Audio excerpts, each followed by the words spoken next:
আসসালামু আলাইকুম। সবাই কেমন আছেন? আশা করি সবাই অনেক ভালো আছেন। আচ্ছা, আমরা রিসেন্টলি সব রকমের আলোচনাই করেছি। জাস্ট একটা জিনিসই করিনি, সেটা হচ্ছে ৪ তারিখে আমি কোনো আপডেট দেই নাই। তার কারণ হচ্ছে আমি আসলে সেদিনের মার্কেটটা নিয়ে একটু সন্দিহান ছিলাম নিজেও। সব মিলিয়ে দেওয়া হয়নি। যাই হোক, এগুলো বড় কিছু না। এখন আমাদের এই মুহূর্ত পর্যন্ত আসলে যে লাস্ট মানে আমরা হচ্ছে ডেইলি হিসেবে যে আ মুভমেন্টটা পাবো, সেটা আপনাদের সাথে শেয়ার করার আসলে চেষ্টা করি বা ট্রাই করছি। এখন ফ্যাক্টর হচ্ছে আমাদের লাস্ট দিন আমরা বলেছিলাম যে প্রাইস এখানে যাওয়ার পরে কিছুটা রিট্রেসমেন্ট করবে, তারপরে বাইব্যাক করবে, এমনটা আমরা আশা করছিলাম। সেটাই মার্কেট আসলে আমাদেরকে দিয়েছে। সো এখন পর্যন্ত আমাদের আসলে যেই এরিয়াগুলো বেসিস পয়েন্ট হিসেবে আছে, তার মধ্যে একটা হচ্ছে এইখানে, যেটা হচ্ছে আমাদের ৪,৭৩৭। এই মুহূর্তে রানিংয়ে আছে ৪,৭০৯। তো প্রাইস এখানে যাবে, এখানে যাওয়ার পরে কিছুটা রিট্রেস করবে, যেহেতু এটাই আমাদের এখানে রেসিস্ট্যান্স ছিল, ওইটাই সাপোর্ট হিসেবে মার্কেটে কাজ করবে। দেন আমাদের হাইয়েস্ট পয়েন্ট হিসেবে মার্কেটে আউট করতে পারে ৪,৭৭৪। আচ্ছা, ১৫ মিনিটের দিকে যদি আমরা তাকাই, তাহলে আমরা কি দেখতে পাই সেটা একটু দেখব।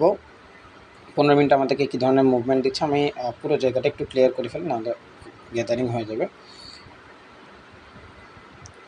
ডিলিট করে দিলাম সব। আচ্ছা, এখানে আমরা মুভমেন্টাল ইস্যুর দিকে যদি তাকাই, তাহলে আমাদের এখানে একটা জিনিস তো ক্লিয়ারেন্স আমরা পাচ্ছি, সেটা হচ্ছে ফার্স্ট প্রাইস ড্রপ করেছিল, ড্রপ করার পরে আপ করেছে, দেন এখানে কিছুক্ষণ থেকে দেন উপরের দিকে গিয়েছে। প্রাইস আমরা বলেছিলাম প্রাইস এখানে যখন এই ধরনের মুভমেন্ট আসবে, তখন এটা স্লোলি ড্রপ করবে এবং এটা আমাদের সাপোর্ট হবে। তো আমাদের এইখান থেকে মার্কেট আসলে সাপোর্ট করছে, সাপোর্ট করার পরে উপরের দিকে গিয়েছে। এখন ফ্যাক্টর হচ্ছে যদি প্রাইস এখন যেখানে রানিংয়ে আছে, এখান থেকে যদি প্রাইস মুভমেন্ট করে, তাহলে কী ধরনের মুভমেন্ট করবে। তো প্রথম আমরা দেখতে পাচ্ছি প্রাইস এখানে আমাদের কাছে একটা বেস লাইন হিসেবে মার্কেটকে ক্রিয়েট করেছে এবং এটাকে সে ব্রেক করেছে। যেহেতু এটা সে ব্রেক করেছে, কিছুটা সে রিট্রেসমেন্টে আসবে। হয়তো এটুক পর্যন্ত সে রিট্রেসমেন্টে আসবে, আসার পরে সে আবার নতুন করে বাইব্যাক করবে এবং ৪,৭০০ সামথিং যেখানে যায় কোনো সমস্যা নেই। এটা ডিপেন্ড করবে এটুকু যা এখান থেকে এটা আসার পরে ততটুকুই যাবে আসলে। সো এই ধরনের টার্গেট আমরা ডেইলিতে যেটা দেখেছিলাম, ডেইলির টার্গেট আমরা কত জানি দেখেছি আমার পুরো মনে নেই, ৪,৭৭০ মেবি। সো আমি প্রাইসটাকে একটু নিচ্ছি, স্কেলিং, সরি,